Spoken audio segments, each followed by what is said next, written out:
আমরা দীর্ঘদিন থেকে জাতীয় পার্টি দেশের জনগণের পক্ষে কাজ করে আসছি। বিভিন্নভাবে আমরা সবসময় নির্যাতিত হয়েছে, অন্যায়ভাবে আমাদেরকে অনেক কিছু করানো হয়েছে, যেটা হয়তো আমরা করতে চাইনি। বিভিন্নভাবে আমাদেরকে নিষ্পেষণ করা হয়েছে। বড় বড় রাজনৈতিক শক্তিগুলি 90 পর থেকে প্রতিটি দলই আমাদের উপর অত্যাচার নির্যাতন করেছেন এবং পরবর্তীকালে আমরা আবার এই নির্যাতিত হওয়ার পরেও বিভিন্নভাবে আমরা চেষ্টা করেছি জনগণের পক্ষে দাঁড়িয়ে কাজ করার। তারপর আমাদেরকে বিভিন্নভাবে দোষারোপ করা হচ্ছে, অপবাদ দেওয়ার চেষ্টা করা হচ্ছে। আমি জানি না আমাদের কোনো কাজে যদি কেউ কোনো সময় মনোকষ্ট নিয়ে থাকেন, হয়তো আমাদের ভুল হতে পারে, আপনারা আমাদের ক্ষমা করে দেবেন। তবে একটা কথা মনে রাখবেন যে আমরা সবসময় আপনাদের পাশে ছিলাম, সবসময় পাশে থাকবো।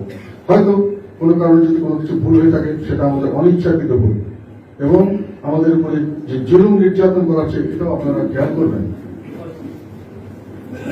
একটি কথা বলা হচ্ছে প্রায় সময় যে নির্বাচন হয়েছে 3টি অনিয়মের নির্বাচন, 2014, 2018 এবং 2024। এই 3টি নির্বাচনই সঠিক নির্বাচন হয়নি। 2014 নির্বাচনে আমাদের নেতা আলাস হোসেন মাহমুদের সাথে বর্জন করতে চেয়েছিলেন। আমি সহ 2270 জন আমরা এমপি আমরা নির্বাচন থেকে প্রত্যাহার করে চলে এসেছিলাম। আমি তখন মন্ত্রী ছিলাম, তারপরেও আমি এমপি হওয়ার সুযোগ ছিল, আমি হইনি। কারণ আমরা মনে করছি এই নির্বাচনের পরে দেশ ক্ষতিগ্রস্ত হবে। এর পরবর্তীতে আমাকে এই মন্ত্রিত্বের জন্য বলা হয়েছিল সেই সরকারের আমলে, কিন্তু টেকনোক্র্যাট মন্ত্রিত্ব আমি গ্রহণ করিনি। আমি মনে করেছি যে নির্বাচনকে আমি বর্জন করেছি সেই নির্বাচিত সরকারের অধীনে আমার মন্ত্রী হওয়া ঠিক হবে না।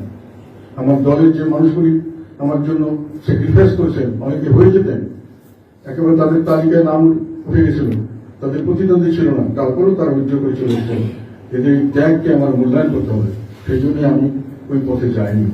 আবার 2018-তে 2024-এর এই নির্বাচনে কিন্তু 2014-এর এই নির্বাচনে কিন্তু বিএনপি যায়নি, এবং বিএনপি যায়নি জন্যই আমাদের নেতা আলাস হোসেন মাহমুদের সাথে এই নির্বাচন থেকে নিজেকে তুলে নিয়েছিলেন। উনি বলেছিলেন যে সব দল যদি যায় তাহলে আমি এই নির্বাচনে যাব, যদি না যায় আমি নির্বাচনে যাব না। সেই জন্যই আমরা প্রথমে নমিনেশন সাবমিট করেছিলাম 300 সিটে, 299 ছিল। পরবর্তীকালে যখন বিএনপি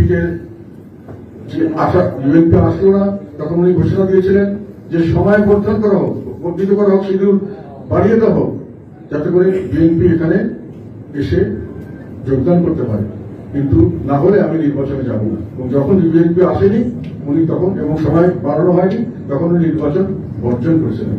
এই কথাটা অনেকেই খেয়াল করেন না। এবং ওনাকে যখন আটক করে রাখা হয়েছিল, আমরা কিন্তু প্রেস কনফারেন্স করে আমি বলেছিলাম যে ওনাকে বন্দী করে রাখা হচ্ছে, জোর করে নির্বাচনে আনা হচ্ছে। উনি আমাদেরকে বলেছেন নির্বাচন থেকে সরে যাওয়ার জন্য, এবং আমরা নির্বাচন থেকে সেই জন্য সরে যাচ্ছি। কিন্তু আমাদের আরেক ভাই মানে দল, আমাদের বিএনপি থেকে কিন্তু কোন রকম কোন সমর্থন বা প্রতিবাদ আমরা তখন দেখিনি ওনার পক্ষে, তারা এখানে দাঁড়ায়নি। এমনকি একটা কথা আজকে বলতে চাই, নির্বাচনের পরে যখন আমার কোন অবস্থান নেই, আমি যখন বিভিন্নভাবে নির্যাতিত হচ্ছি, নিগৃহীত হচ্ছি, তখন বিএনপির কিছু নেতা আমাকে বলছেন, তাদের সাহেব কি রাজনীতি করলেন, এখন ঘরটাও না ঘাটটাও না। 2014 নির্বাচনের কথা আমি বলছি। কিন্তু তারপরে 2014 নির্বাচনে বিএনপি কিন্তু স্থানীয় সরকার নির্বাচনে অংশগ্রহণ করেছিল, কয়েক জায়গায় মেয়র নির্বাচিত হয়েছিল। তাই 2014 সরকারের নির্বাচন বিএনপি বর্জন করেছিল, জাতীয় নির্বাচন, কিন্তু স্থানীয় সরকার নির্বাচন সেই সরকারের আমলে তারা অংশগ্রহণ করেছে। আমরা বরং 2270 জন করিনি, এবং আমরা বাইরেই ছিলাম। 2018-তে সেই নির্বাচনে সকলেই অংশগ্রহণ করেছে, সেখানে আমরা অংশগ্রহণ করেছিলাম।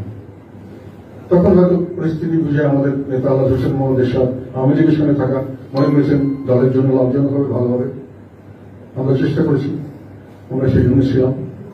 পরবর্তীকালে যখন আমাদেরকে বিরোধী দলের দায়িত্ব দেওয়া হলো, আমরা গ্রহণ করেছি এবং বিরোধী দলের ভূমিকা পালন করেছি, যার জন্য 2018 নির্বাচনের পরে আমাকে ডেপুটি লিডার পদ থেকে হঠাৎ করে নামিয়ে দেওয়া হয়েছে, সম্পূর্ণ বেআইনি ভাবে।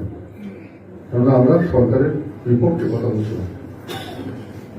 বরং আমি বলতে পারি আমাদের প্রতিপক্ষ যারা অন্যান্য দল আছেন তাদের চেয়ে আমরা কোনো অংশে কম না।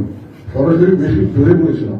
তখনকার পরিস্থিতি আপনারা সকলেই জানেন, একটা কথার জন্য একটা লোক গায়েব হয়ে যায়, একটা কথার জন্য একটা লোক হারিয়ে যায়, নানানভাবে তাদের নির্যাতিত হয়। তারপরে আমরা সত্য কথা বলছি। 2014 থেকে তখন বিএনপিও ছিলেন, আমরাও ছিলাম। 2018-তে এসে নির্বাচনের সময় আমরা নির্বাচনে যাওয়ার জন্য প্রস্তুত ছিলাম না, আমরা নির্বাচনে যেতে পারিনি। আমাদেরকে ভাগ করে ব্ল্যাকমেইলিং করা হয়েছিল 2014-এর পর থেকে। সেই ব্ল্যাকমেইলিং এর জোর জবরদস্তি করে শেষ পর্যন্ত যখন আমরা যেতে চাইনি, শেষ দিন পর্যন্ত উদ্যোগ করার জন্য সম্পূর্ণ প্রস্তুতি নিয়েছি, তখন আমাদেরকে গায়ের জোরে আমাদেরকে যেতে দেওয়া হয়নি। রেকর্ড, এটাকে সকলেই জানেন, যারা জানেন না তারা খুঁজে দেখতে পারেন।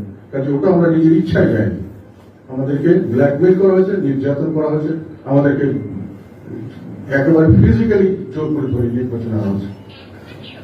তারপরে যখন আমরা নির্বাচনে গেছি, নির্বাচনে যাওয়ার আগের থেকেই আমরা সম্পূর্ণভাবে বলেছি এই নির্বাচন সঠিক হচ্ছে না এবং নির্বাচন সঠিক হবে না। তার পরবর্তীকালে নির্বাচনের পরে আমরা একই কথা বলে গেছি এবং তারপর থেকে সমানে আওয়ামী লীগ সরকারের যত রকম দুর্নীতি, যত রকম অনিয়ম, যেটা আমাদের চেয়ে প্রকাশ্য হবে আর এত সরাসরি ভাবে আমার মনে হয় কোন রাজনৈতিক নেতারা বলতে পারেননি, বলেননি।